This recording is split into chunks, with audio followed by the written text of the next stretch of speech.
Good evening, everyone. I think 40 years ago, a few advertising pioneers got together and decided that we better stop ourselves before somebody does it for us.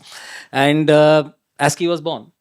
Right. But jokes apart, I don't think it happened out of fear of regulatory pressure. I think it happened out of a sense of conscientiousness. There was a ethical thought that was in their minds. But an industry policing itself is almost like asking a teenager to set their own curfew. It doesn't sound like a very good idea, but here we are 40 years later, and it's worked.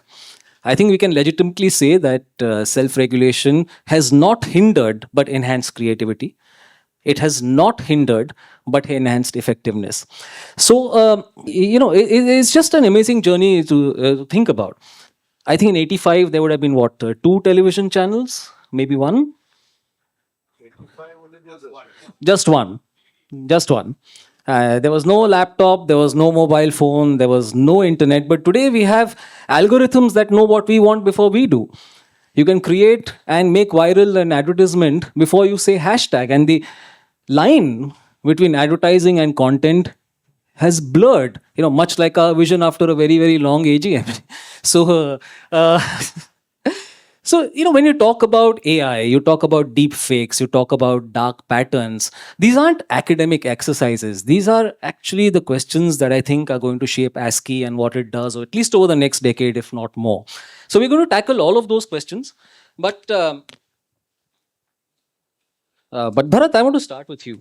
A little bit of nostalgia. When ASCII was founded in 85, ASCII, I don't think India had any consumer laws, or at least nothing like what we have today.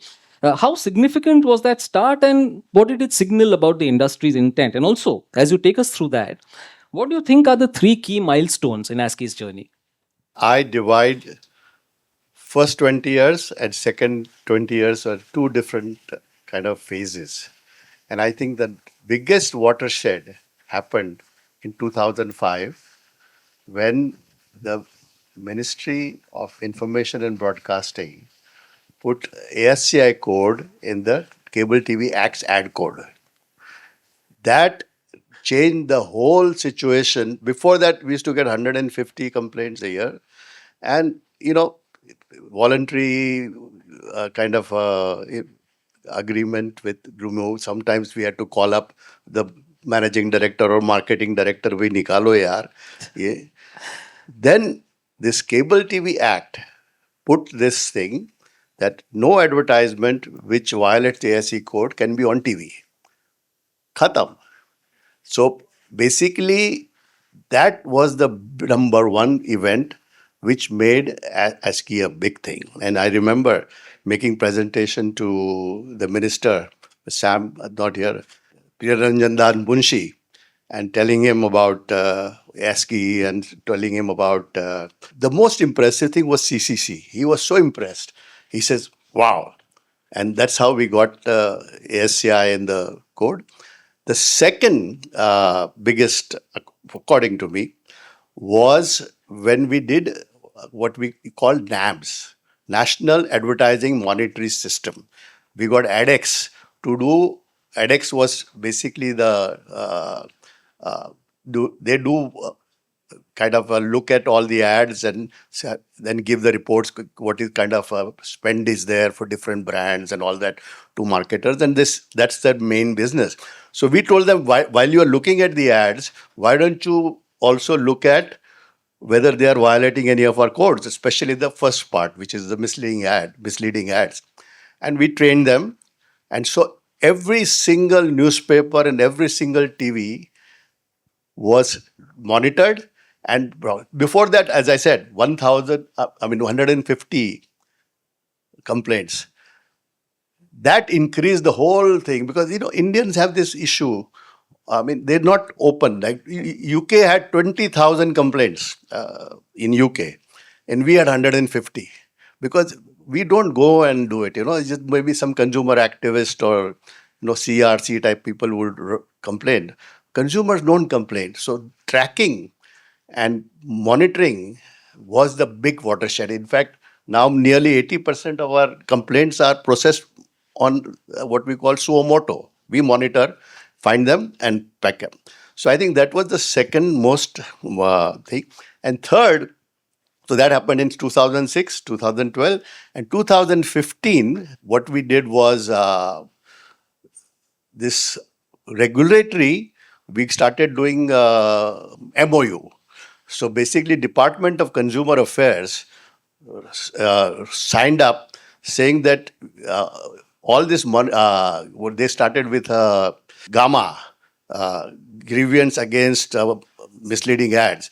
And they gave us the authority to monitor, put it, and that's how we got into regulatory co-regulation. Basically, co-regulation became a big thing when we started this.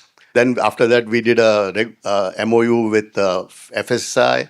We did an MOU with Ayush, and basically they paid us.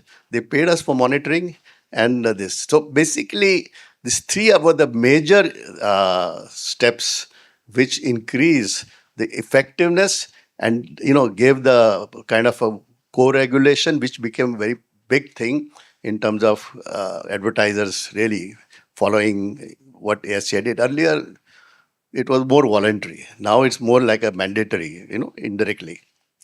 Manisha still need to call up CMOs and say, "अरे निकालो यार." अभी call करके नहीं बोलना पड़ता, चिट्ठी काफी होती है. So Emails, WhatsApp.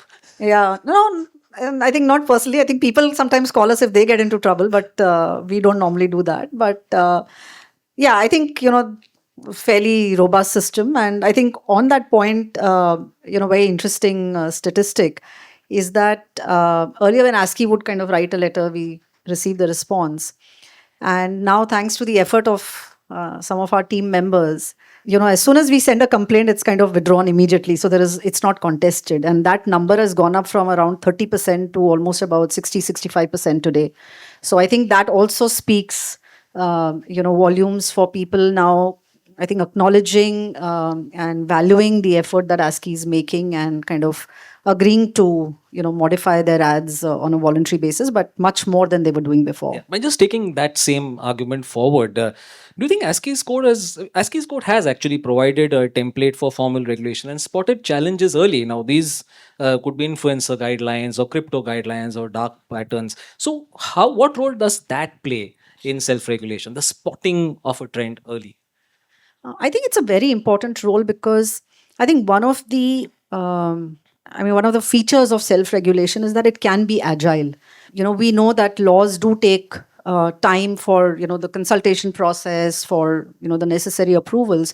But self-regulation can spot something early and build consensus within the industry pretty early on. So if I just talk of the last 4 years, whether it was influencers, whether it was greenwashing, whether it was dark patterns, whether it's things like cryptocurrency, I think we kind of spotted some of the challenges early. I think we've consulted with the regulators, but but in the time that it may take them to build the consensus and to go through the due process of law, we are able to bring in our guidelines much earlier. And because it's through a consultative process, what we've also seen is that when eventually the law comes in, it also kind of pretty much reflects what ASCI has put in. So I think that's a great role that self-regulation plays, that we are, in a sense, also kind of preparing the industry to start complying with things which are going to come pretty soon. And I think that becomes an important, role for self-regulation to play. Yeah. And Sudhanshu, how should we evaluate ASCII's impact? I mean, should be by the number of ads taken down, the consumer trust earned, or how it has shaped advertising culture over time? How should we evaluate it? So definitely not by number of ads taken down. Let me tell you a short story. Many years back, maybe about 25 years back, I used to be a brand manager at Hindustan Lever. In those days, it was called Hindustan Lever. What is Hindustan Unilever today? And you would look at ASCI and how to sort of, it was a regulator, a self-regulating body, but like a regulator. Today, when you were listening to Manisha, she was talking about how we are now doing ASCI Academy, how we've involved both education institutions and all that journey, but more importantly, corporates and practicing marketeers. I think that, to me, building that trust with all stakeholders and basically becoming, in some ways, an ally and a partner, I think is what is very heartening, and I think that is something which is worth appreciating, and that's the way to measure acceptance it. essentially That's the way to measure it. Yeah. Bharat, in the early days, advertising was largely print and TV. So, what is the fact that ASCII survived and stayed relevant, more importantly, through massive technological shifts? Tell us about its adaptability. What made it so adaptable? Well, as ASCII has always been changing with the technology. Right now, for example, digital media, there's been tracking going on, influencers guidelines are there. So many things we've done. So basically, yes, in the beginning it was just print and TV. TV also after 91, from 85 to 91, there was no TV also except Doordarshan, which you had to get approval from Doordarshan, before you can put an ad. So I don't know, Sam talks about this very famous ad of Vicks cough drops where little girl winks in that Kich Kich ad, and Doordarshan policy said no winking allowed. And so they were not allowing that ad. So those kind of things were going on. But after that, I think ASCII has become a very, very dynamic in terms of changing with the technology. Right now, as we all know, digital is the biggest spend now. 65% of Indian advertising is on digital media now, and that's where we are doing the most of the new work.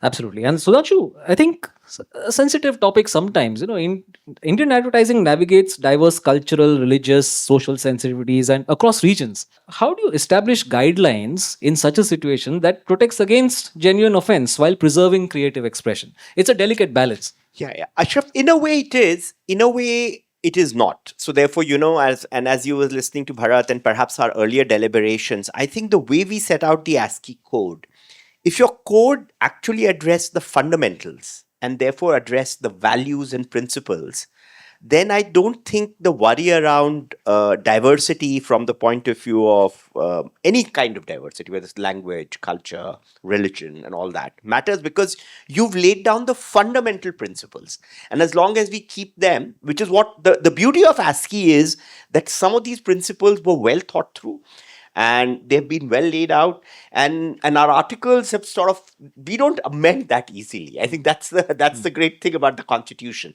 which is that it is well thought through, and therefore it continues to sort of work on that. And because of those fundamentals being there, I don't think this is that much of a problem. I think, once you have the fundamentals in place, everything flows. Do people think a lot about political correctness in such a situation? Or? No, I think that's a separate point, but I think you don't have to, because the point is you are free as long as you are doing the right thing. And I'm saying, so therefore humor and anything which you want can be there depending on what it is. And the tolerance of humor in society changes from time to time. Yeah. In present day, there is a little less tolerance for Yeah. humor all across I'm sure the they world. allow winking now. No, the winking one, but the latest thing which happened in the ABC, the Saturday Night Live guy. So therefore, the tolerance for humor in society keeps changing from time to time. But I think that's a separate Just point. to That's add got nothing to do with what ASCII. Sudhanshu is saying about the basic code, we've rarely changed. Yeah. But guidelines which we come out with are emanating from the code only. The guidelines are always connected with the code. Code has, we've not tampered with it at all. What Brahm and Roger did is still there. The only thing is the guidelines, Yeah. because the basic principles are already there in the code. Yes. Yeah, but in such a situation, do you think the industry is open to the charge of charge that is marking its own homework, so to speak? How do you demonstrably show credibility when you're regulating The yourself? simple thing is CCC is independent of board. Board cannot overrule CCC's decision. That's part of our constitution. And the second thing is 2/3 majority of CCC is civil society. Only 1/3 is industry. So one of the things I was talking about, how we convinced the Priyanjan Das Munshi, who was the Minister of Information Broadcasting, was we said that, look, more than that time, more than 50% complaints are upheld. How many self-regulatory bodies of medical people or chartered accountants have upheld anything? The reason is that we have civil society people are doing it. And that, I think these 2 points, that board has nothing to do with CCC in terms of, overruling the ruling. And the second is that CCC is civil society majority. Absolutely. Manisha, I haven't forgotten about you, but I'm going to just lob one question at Sudhanshu before I come to you, right? So, in the age of AI, hyper realistic deep fakes and digital platforms that have no borders, is self regulation fundamentally sufficient, or is stronger, more prescriptive government regulation needed alongside? See, I personally feel in the new world, self-regulation has a very important role to play, Ashraf. I think, and as Manisha was talking about earlier in the evening, I think some of the work which we are doing in this space helps us to sort of, so you do it in two ways. First of all, the pace at which creation is happening, content, everybody is a creator today, right? Everybody, frankly. Theoretically, there are 8 billion creators of stories, and some of them may be advertising, some of them may not be advertising. But in any case, you have lakhs and millions of influencers, if you look at it, lakhs and lakhs of influencers. So therefore, the dynamism of it itself calls for greater self-regulation, education, and understanding. So I think if you get that going, you're basically, it's a precursor. And as Manisha was saying, some of the things, if you do ahead of curve, then you also influence both the civil society and the government in order to how to look at things. So therefore, in a way, self-regulation in itself is really good and is going to become even more important as we go forward. And two, self-regulation, and particularly in case of ASCI, it has happened. Bharat talked about 2005 threshold moment. So I think the point is it's a well-recognized concept. So you feed into how thinking is done, how policy is formed in the right way. And therefore, that's the way to sort of go about it. Right. And Manisha, coming to the present context, now digital advertising operates at light speed, right? Campaigns go viral within hours. How do you balance the need for a very rapid response to a potential violation while also maintaining that process that you need to ensure due diligence and thoroughness? This is one of the questions that we discuss so much at ASCI. Also, I think we have to remember that, if we see an ad that we believe may have violated the code, I mean, we don't take a unilateral decision to pull it off, right? The advertiser must have the ability to defend their ad or to kind of give us information or data that, independent jury can consider. So you have to provide for that time. And you have to allow the jury to do its deliberations. So, so that the decision or the recommendation that comes in the end has a certain robustness to it. And I think that's something which we do not wish to dilute. But how do we also reduce times? And, we saw earlier in the presentation where I shared, we've kind of reduced our time by almost 46%. And I think that has happened. We fine-tuned the process a little bit. But most importantly, I think, again, hats off to our complaints team where they've been very proactive. A lot of the violations also happen, with very small advertisers who are perhaps not ASCII members, who may not even realize that they are actually violating a law. And they're on the call trying to explain to them that, this is why, this could potentially be a violation. And sometimes the fixes, and I think that's one of the things that,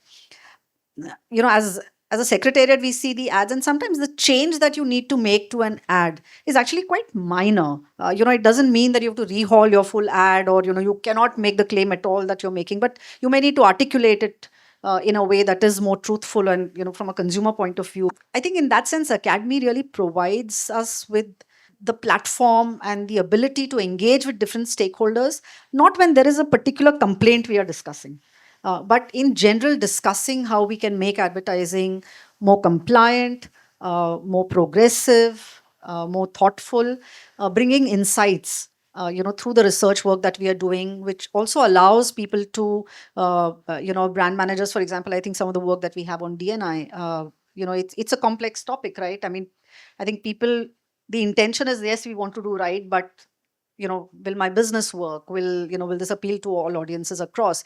And I think some of the research work we've been doing has demonstrated what those results are. So advertisers can take a confident decision about some of these issues. And I think that's really the value that Academy is offering already. And I think it's only going to grow. I mean, there is just so much that is emerging today. I mean, so whether it's AI, whether it is the whole issue of deep fakes, etc., how do we as an industry together think about it? How do we want to address it? How do we equip the industry to deal with these issues? And I think one example of the research that you mentioned is how men want to be portrayed in advertising. And that came up in, I think it was called the Manifest study. Maybe you want to talk a little bit about that before I move on to Bharat. Yeah, sure. So I think D&I has been a topic of interest for us, but I think we are also very conscious that it's an agenda that needs to work for business. I think that's why we believe it will get more meaningfully adopted within brands, and therefore our work has really focused on bringing insights from target audiences which resonate with consumers. And therefore, I feel that those are meaningful ways in which brands can represent. So we've done work on women, we've done work on other minority and small groups, very underrepresented in advertising.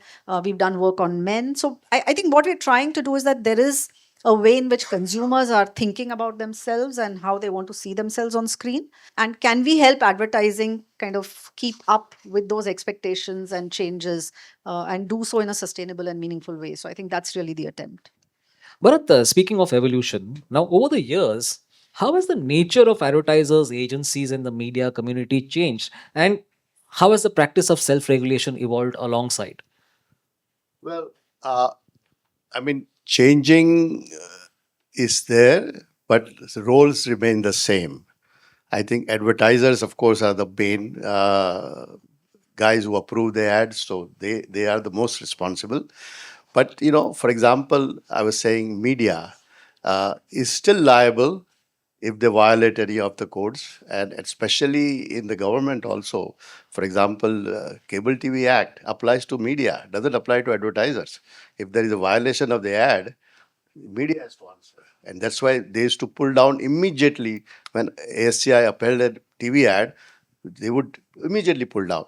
So basically, the roles of an agency, say again, now agencies are more, earlier it was creative, but now it's mostly media agencies because that's where the voice and the money is. And media agencies also are very, very particular about what kind of content goes in, and they do a lot of checking. So I think basically the role remains the same in terms of making sure the ads comply with the regulations and especially the ASCI code and self-regulation. Sudhanshu, do you think there are genuine and strategic brand benefits to being responsible in your communication at a time when your rivals may not really play by the same rules? See, Ashraf, it all depends for how long are you playing. If you are playing for long, it always helps. Now, if you are playing to win just in a month or 2 months or 1 quarter, then maybe sometimes it is a little distracting, and it is also a little, so for the other side, you feel painful, oh, he's getting away with this. But in the long term, and we've seen this, and history's borne this out, and there is no reason why it should be very different in the future, is that winners are the ones who basically balance the short term and the long term, have balance all stakeholders, and also balance commerce with culture and ethics. So I think the brands which understand this are the brands which are built for the longer term. That will not change, in my opinion. Again, see, some of these fundamentals are unlikely to change, irrespective of the dynamism which is coming in. And I think, therefore, if you are playing for the long term, which all good companies, in my judgment, and good brands should play for, then there is absolutely nothing to it. Absolutely. And Manisha, I can add to that. Yeah. I think we have examples of certain companies that I will not name here, but where we've seen egregious after egregious ads coming in, and ASCII's picked up, let's say 7, 10, 12 ads of a company, and some of them don't exist anymore just in the last 5 years. So there is a pushback. Yeah, there is a pushback, whether it's from consumers, whether it's from regulators, and that's just not a sustainable strategy. Absolutely. But speaking of these standards, so to speak, now we've had some good global alliances. You spoke earlier about the ICAS event and so on. How does ASCII compare with best practices globally? Where do we lead and where do we lag? ICAS, of course, is a very vibrant kind of platform for exchange of ideas, knowledge, information. I think ASCII has gained a lot of insights, just opening our minds to, every SRO looks at itself a little differently given its history, given its regulatory environment, and there's a lot to understand and pick up.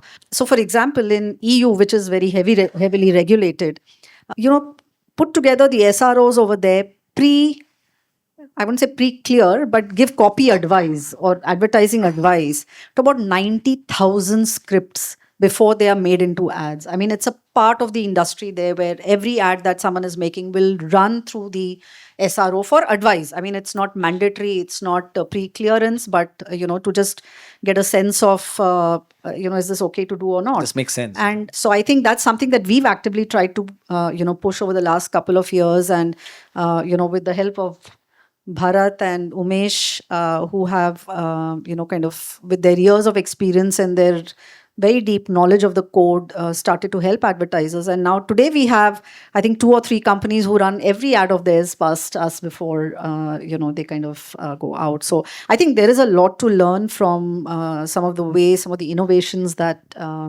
they've looked at. But I think the transformation of ASCII, in the recent years, is something that the world is taking notice of also. And Can I add here, during this ICAS meeting, there was the head of the Advertising Legal Global Association from New York. I forget his name. Jeffrey Greenbaum. Yeah, Jeffrey. And he told me this is the best SRO in the world for advertising. So I think we have reached a stage where people learn from us. Example, academy. They learn from us. The black practices or dark practices, they learn from us.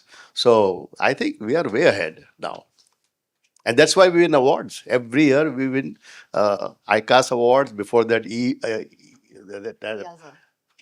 European ISA awards. We used to always win. So I think we are.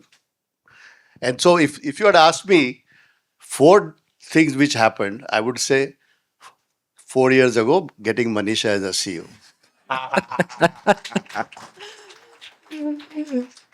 I wish I had used that line because she's my boss. Yeah. So Bharat, let me flip that question around. What if ASCII did not exist? What would the Indian advertising industry look like? This is very simple. We would have a very dull, boring advertisements because there will be government regulations on advertising being implemented.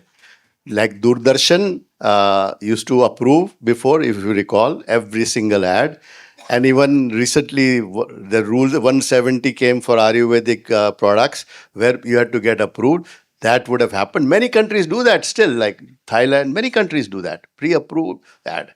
One of the things my favorite slogan for ASCI, especially if you want to make a member, is if you don't self-regulate, somebody else will. So I think basically ASCII has provided keep government out of regulation. They have it, but they depend on us. We write the codes and they copy. The CCPA guidelines is the exact copy of ASCI code. Yeah. Manisha, I want to talk a little bit about existing challenges. Now, there has been some demand of rules around AI's use in advertising. What is ASCII's take on the issue? I think there's been a lot of chatter around that, and we kept, we also receive a lot of questions from media on, AI guideline kab la rahe ho? And I think for us, as of now, as Bharat said, I think the code is already clear, right? I mean, the code says an ad cannot be misleading. And I always tell people who ask me saying कि आप हाथ से बनाओ या आप AI से बनाओ, अगर आपका ad misleading है, it is misleading. It is, AI is a technology. We are not here to regulate a technology. We are here to regulate advertising and its impact on consumers. So if your ad is truthful and if it's made by AI, no issues. And that by itself is not a cause for concern.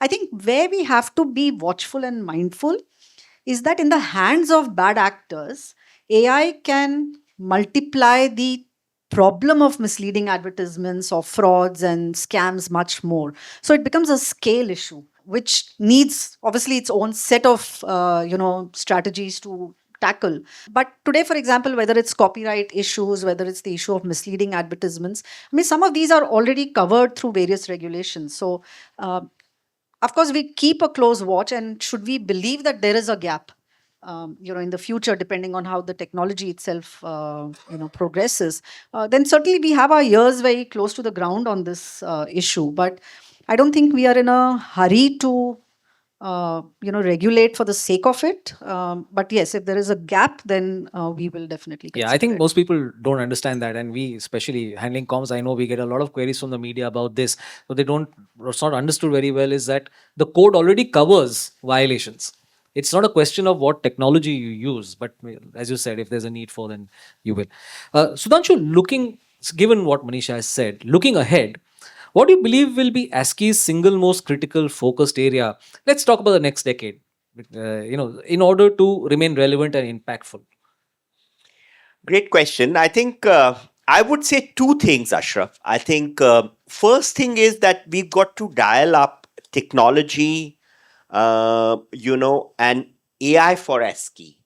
As ASCII tackles AI, we need AI for ASCII. And I think we will need to work on that.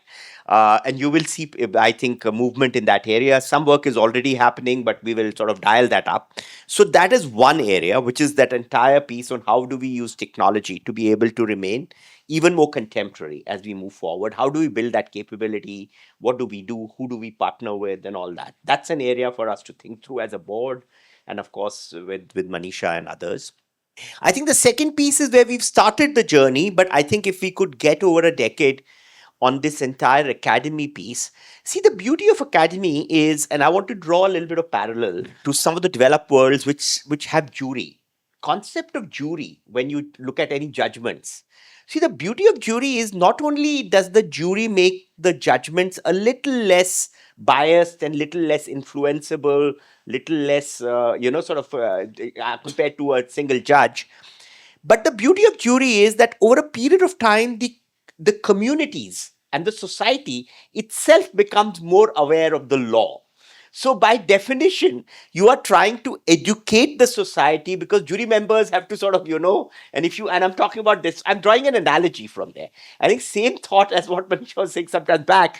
As you continue to make people aware of what is right, what is not right, and it is a bit idealistic, but I think if we can get to that space, if people are aware, then as people create, and then the space of creation will only increase. But I think hopefully people will be able to. So therefore, the role of ASCII Academy in educating first the teachers and the students, and then the practitioners, and dialing that up with the ability of technology, and basically maybe scaling that up from use of technology, I think are the two facets. So therefore, use of technology within ASCII, so AI for ASCII, and then ASCII Academy, where we make that there are fewer ones which should come in. In an ideal case, there should be no complaint. But I think those are the two things in the next decade, if we make progress on, it'll be very good. Now I'm going to ask all of you to get your crystal balls out. What might ASCII look like at 50? I think automatically ads will be corrected if they were misleading. Because everything will digital, or maybe God knows, maybe smokes. I don't know how they're going to advertise, but automatically the programming will such that any misleading ad automatically is corrected in the media. Right. That's how I see it. Manisha? Yeah, I think I have to agree with Bharat there, which is saying much more, automation in the way things are happening. And, we don't want to get to that Minority Report kind of, scenario where things are happening even, I don't know, where ads are being taken off even before they are kind of created. But I think automation and technology will be a very central part of what ASCII does at 50. Sudhanshu? Yeah, I already talked about it. I think we will have a fully embedded AI for ASCII at 50. And you will have greater respect from all stakeholders, including government, for ASCII as we go forward. And I think those are the two key things as we move forward. Wonderful. So we have some time. I'm going to open up the floor for questions from the audience before we come back for another section. 5 to 10 minutes. Are there any questions in the audience? I'm Dr. Shashikaran. I'm a CCC member. Will there ever be a regulation on political advertisements with tall promises? Our is mandated by industry. So only if political parties mandate us or government mandates us, then it can happen. But our mandate is from the industry only. And therefore, we do only commercial advertising. We don't look at even the, say, NGO advertising or political advertising, because we are not mandated. This is industry on commercial only. So if government or political parties tell us, you also do this because we are self-regulation, industry self-regulating advertising content. So government tells a political party, but we cannot take the authority of the political parties and do it ourselves. They're at the back. Pradyuman, I think, has a question. We heard Bharat saying that, earlier in the days when you had the Cable TV Act and television would pull out ads that were pulled up by ASCI.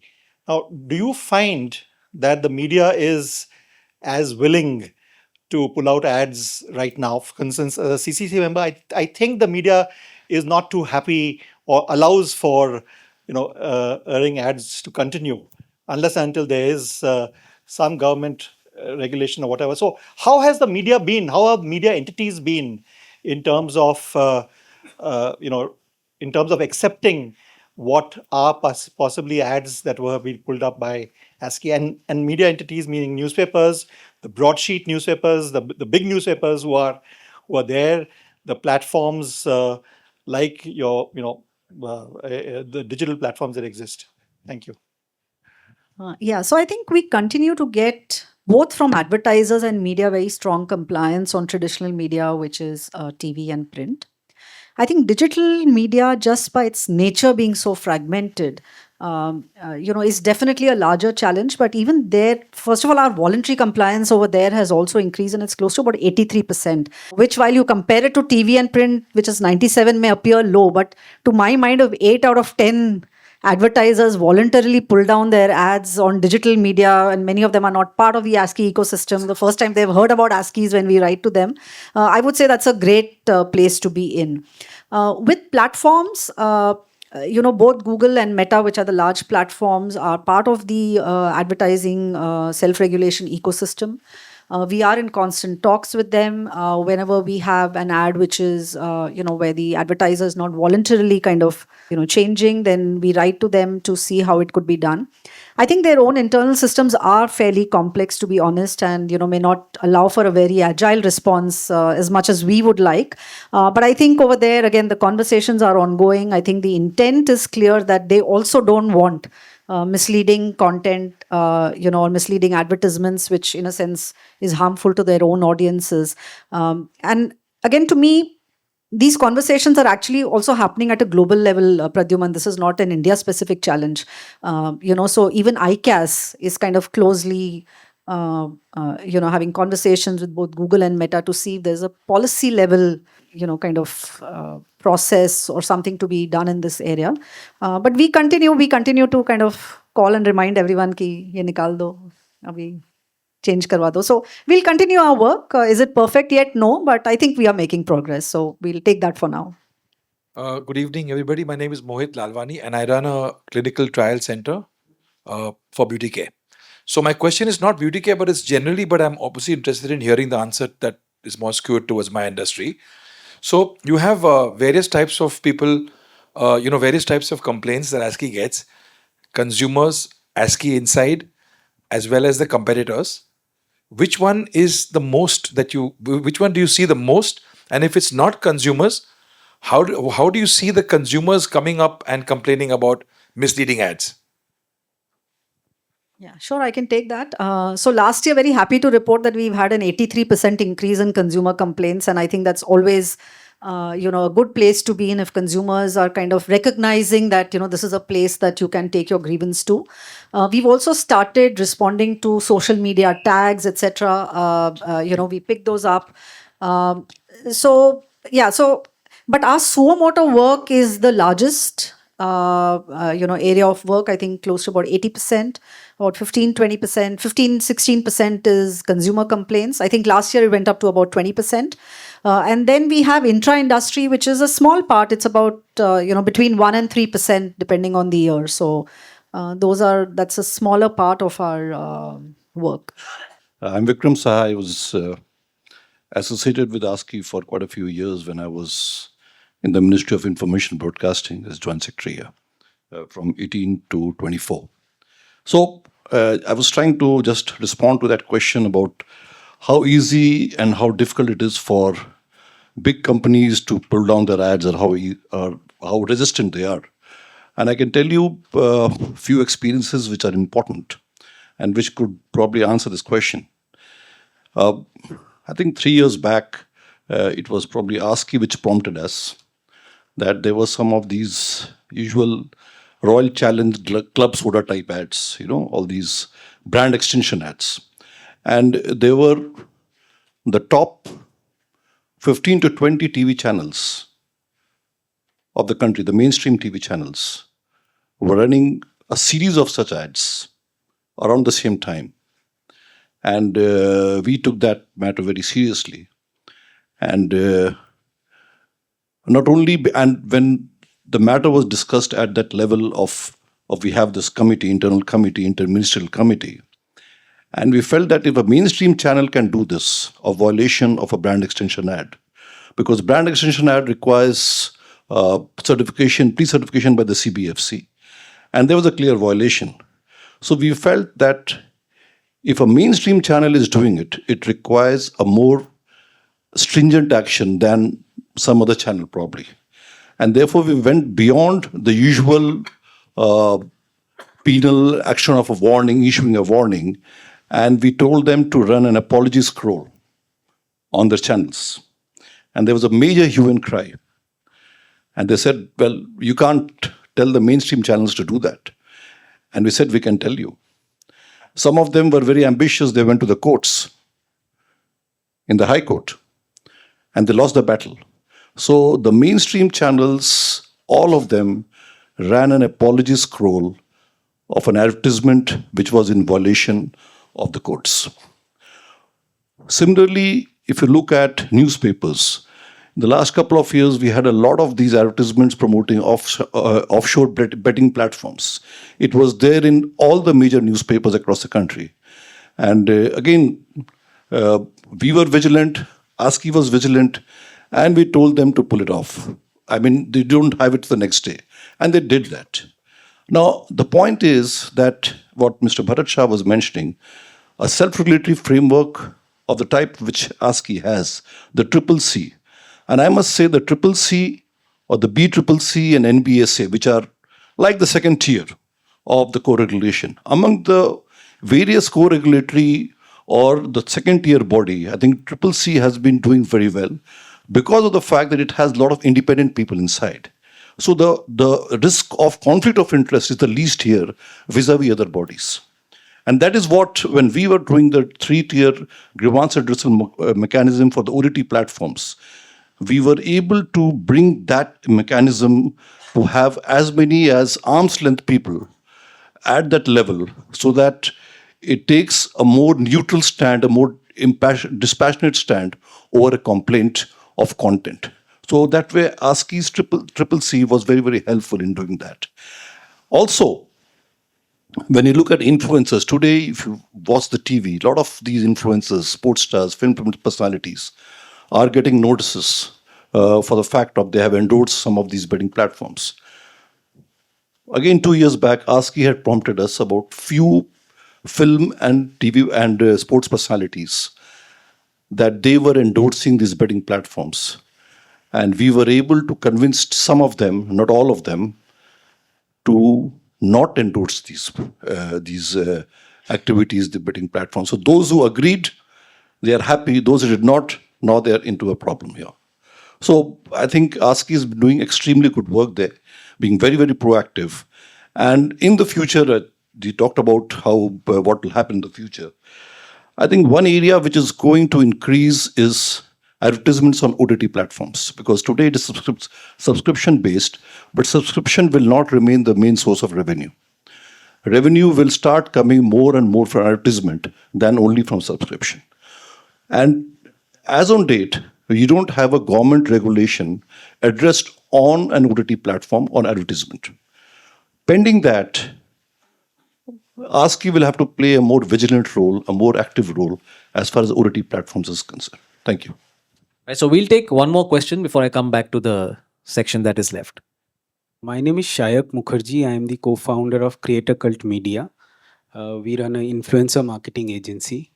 My question is, we understand that influencer collab content is also a part of advertising, and at a high level, like with micro, macro, celeb influencers, we see they mention paid ads, they do collaborations with brands, and brands are also conscious about ASCII guidelines. But a lot of big brands, pretty big national MNCs, they do bulk nano campaigns where we do single campaign of 5,000, 2,000 creators endorsing a brand. A lot of cases they do negative endorsement also, and these go, even without a mention, with even without a tag, you just go to YouTube, there are not a lot of negative reviews of competition brands run by another brand, which doesn't go through official channels. Even the billings are not official. How do we regulate this massive mega thing that's going around today? India has close to, I think, 1.5 million nano creators who are a part of this massive economy. I think it's a great question. I think this is what I was talking about as we go forward. And I think something which Mr. Sai also touched upon. I think, so the digital ecosystem, which is growing very rapidly and which sort of, where you have, as you rightly pointed out, 1.5 million influencers and a lot of nano influencers in India. You're absolutely right. So big ones are easy to identify. He talked about some of them. You can reach out, the big sports stars, big film stars. But they're there. But there are a lot of big YouTube stars, which are big. And then there are mini stars, and then micro stars, and nano stars. So basically, it's completely getting really complicated. I think this will be tackled as we keep developing this. I don't have an answer for it, but this is an area we need to work on. This we will tackle largely through technology. And as we build this, as in the future of AI, so as Manisha was telling you that we pick up suo moto 80%, some of these things again in the future, again, and we were talking about, blue sky gazing and looking into the future. Some of this stuff, I think as ASCII of the future, these things also will be either coming to us from consumer, unlikely, but maybe suo moto picked up by us. But for us to pick these up suo moto, we need to have the right robust technology to be able to do that. And we'll work on this. And we will continue to work on shaping this piece from ASCII thinking.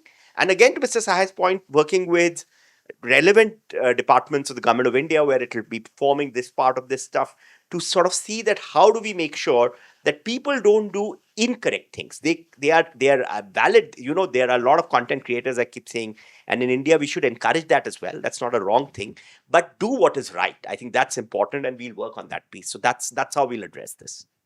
I think just to add to that, I think the fact that we have more people like you in the room bringing these issues up, talking about them, I think is also very critical. And I think ASCII's ability to engage with,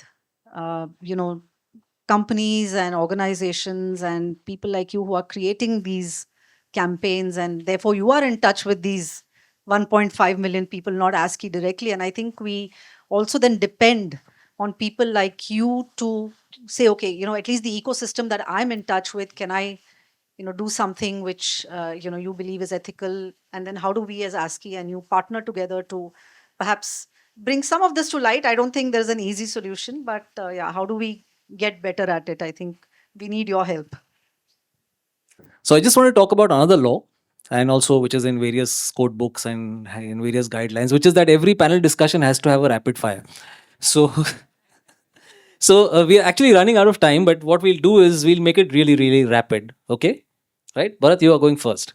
If self-regulation was a brand, what would its tagline be? If you don't self-regulate, somebody else will. Absolutely. What is the most ridiculous product claim that you came across that made you think somebody actually got paid to write this? That I don't remember. Maybe she knows. I mean, I'm not. All kinds of claims come. I can't remember specifically. Which brand category would collapse overnight if quote unquote instant results were banned? I think gaming. Gaming? That happened actually. That's what I'm saying. Last one. If ASCII had the theme music, what would it be? James Bond. James Bond? I'm very glad I joined ASCII now. Sudhanshu, you're next. If ASCII had a dating profile, what would be its biggest red flag? Lack of sense of humor. Lack of sense of humor. If celebrities had to personally refund customers for products they endorsed, which product category would go extinct first? Oh, lovely. I think, Pan masala. maybe pan masala. Absolutely pan masala. One Indian advertising legend you'd love to have dinner with, and why? Indian advertising legend I'd love to have dinner with. I think Roger, who's sitting here, I think he's himself. He deserves that for everything which he has done. Yeah. Between clinically proven, quote unquote, and world's number one, which phrase do you roll your eyes at more? World's number one. Okay. And if you had to cast a Bollywood actor to play ASCI, who would it be and why? Amir Khan. Why? Sensible, smart, and creative. Okay. Good. Manisha? Yes. Ready? The most creative excuse you heard from an advertiser trying to justify a problematic campaign. Oh, wow, this is a good one, and I think some of you in the room may recognize this. But we had some people who had so we got a complaint which said spotless skin, and then when we looked at the clinicals, it only said that reduction in spots and not spotless. And then we were told, no, spotless means you will spot less spots. So That's really creative. so then of course, I think the CCC had a gala time saying that what is then the meaning of spineless and what is the meaning of other these less words. But yeah, so yeah, it's so memorable. So I think that was probably the most creative that I Was there heard. somebody in the audience from the derma space here who asked a question? Yeah. This might interest you. Yeah. What's harder, Manisha? Convincing an advertiser to tone down a claim or convincing your teenager to hand over their phone?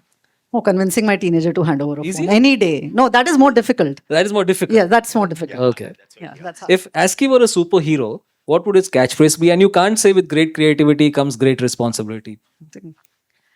I don't know. I mean, I must confess, in my earlier organization, I was called MK47. So yeah, I don't think it's going to be something, please do something and please do something. Just do it and do it quickly and do it now. Yeah. So that's why, as Bharat was saying, call up the CMO and say, nikal de yaar. Yeah, nahi, jaldi nikalo, karo. If advertisers had if ASCI had a swear jar for exaggerated ad claims, how rich would the organization be now?